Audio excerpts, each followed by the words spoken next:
নমস্কার, আমি জ্যোতিষ শ্রীবিগণাদি। এই অনুষ্ঠানটা দেখছেন ভারতবর্ষের পশ্চিমবাংলা কলকাতা থেকে।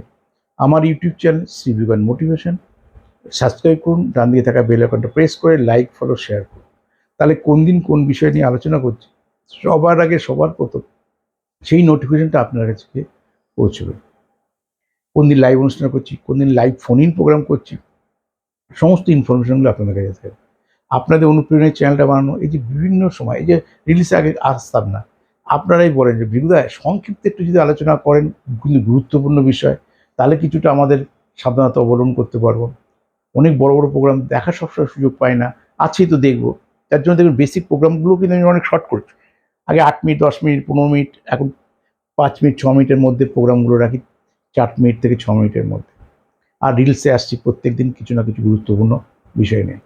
আজকেও আলোচনা করব আপনাদের এবং আমাদের জীবনযাত্রার গুরুত্বপূর্ণ বিষয় নিয়ে। গুরুত্বপূর্ণ বলতে গেলে সবার গুরুত্ব আলাদা আলাদা। আপনি হয়তো এডুকেশন সমস্যা নিয়েছেন, কারো হয়তো বিয়ে সমস্যা রয়েছে, কারো হয়তো মাঙ্গলিক রয়েছে, কারো হয়তো কালসর্পযোগ রয়েছে, এক একদিন এক এক সমস্যা। আপনি কি সত্যি কালসর্পযোগ রয়েছে? তাহলে আপনার কী হবে? আপনাকে সত্যি সাড়ে সাথে চলছে? তাহলে আপনার কী হবে? আজকে মূলত আলোচনা করব আপনার শনি মহারাজের সাড়ে সাথে চলছে কিনা। আগে আলোচনা করব কোন কোন রাশির সাড়ে সাথে চলছে, সাড়ে সাথে থাকলে কোন কোন দিক থেকে সতর্কতা অবলম্বন করবেন। অবশ্যই প্রতিকার করবেন, প্রতিকার প্রতিবিধান। অর্থাৎ ডাক্তার যেমন ওষুধ দেয় শুয়ে থাকতে বলে, শুধু ওষুধ খেলেও হবে না, তার সঙ্গে সতর্কতা অবলম্বনগুলো থাকতে হবে। আপনি হার্টের ওষুধ খেলেন আর মাঠে গিয়ে দৌড়লেন, হার্টবিট করবেন, তাহলে ডাক্তার ঘুমাতে বলে কেন যে আপনি ওষুধটা খেয়েই কটা দিন রেস্ট নেন, তারপর অফিস করুন। ঠিক সাজেশনটা হচ্ছে অ্যাওয়ারনেস, তার সঙ্গে প্রতিকার। শুধু সাবধানে থাকলে হবে না, বিপদ হরলে হবেই। তাহলে কোন কোন রাশির সাড়ে চলছে আসুন দেখে নেওয়া যাক। প্রথমত সাড়ে মকর রাশির জাতক জাতিকা, তাদের সাড়ে চলছে। কুম্ভ রাশির জাতক জাতিকাদের সাড়ে চলছে। আপনি যদি মীন রাশির জাতক জাতিকা হন তাহলে আপনার সাড়ে চলছে। এই তিনটে রাশির জাতক জাতিকাদের ডাইরেক্ট সাড়ে চলছে, ইনডাইরেক্ট অন্য কথা বলা হয়, সাড়ে চলছে। যাদের জন্মকালীন শনি একদম খারাপ রয়েছে তাদের বেশি সাড়ে ক্ষতি করে, যাদের জন্মকালীন তুঙ্গস্থ আছে, তাদের তুলায় আছে, তাদের তুলনায় ক্ষতিটা কম করে। তার ক্ষতি দুটোতেই, একটা বেশি ক্ষতি, একটা কম ক্ষতি। ক্ষতি কোন কোন দিক থেকে হতে পারে? সাড়ে চললে সাধারণত বাড়তি সতর্কতা অবলম্বন করে চলতে হবে।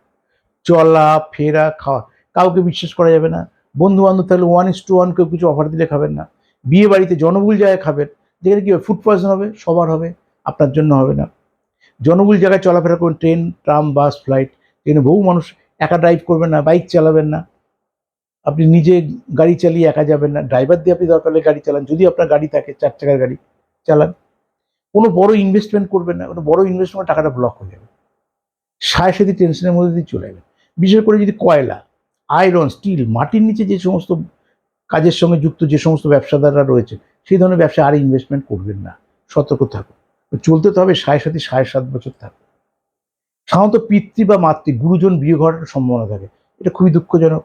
আমি চাই আর না চাই পৃথিবীতে সবার বাবা মাই কিন্তু পৃথিবী ছেড়ে যাবে, কিন্তু 7.5 জোয়ার, যে সময়টা ক্ষতি হওয়ার সম্ভাবনা থাকে।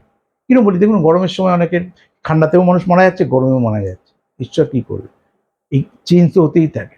দেখি না আমরা সবাই কি মরে যাচ্ছে? সবাই মরছে। সবাই মরবে কেন?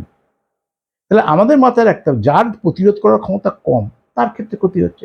ঠিক সাথে কারো ইনভেস্টমেন্ট নষ্ট হচ্ছে, কারো পিতৃবিয়োগ হচ্ছে, কারো মাতৃবিয়োগ হচ্ছে, কারো চাকরি চলে যাচ্ছে, কারো ব্যবসা ডুবে যাচ্ছে, কারো আয় উন্নতিটা স্থগিত হচ্ছে, কারো সংসার জীবনে নানা রকম তাদের এফেক্ট হচ্ছে, কারো স্বামী স্ত্রীর মধ্যে বিভাজন, কারো সন্তানের বিয়ে স্থির হয়ে বারবার বিয়ে ভেঙে যাচ্ছে।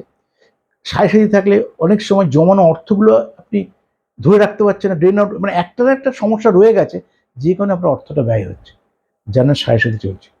সাথে যদি চলে, এই সতর্কতা অবলম্বন করুন, এসে দেখিয়ে নিয়ে প্রতিকার করুন, যাতে 7.5 বছর জীবনে হেললে আপনার, অর্থাৎ 7.5 বছর ধরে উন্নতি হওয়ার কথা ছিল।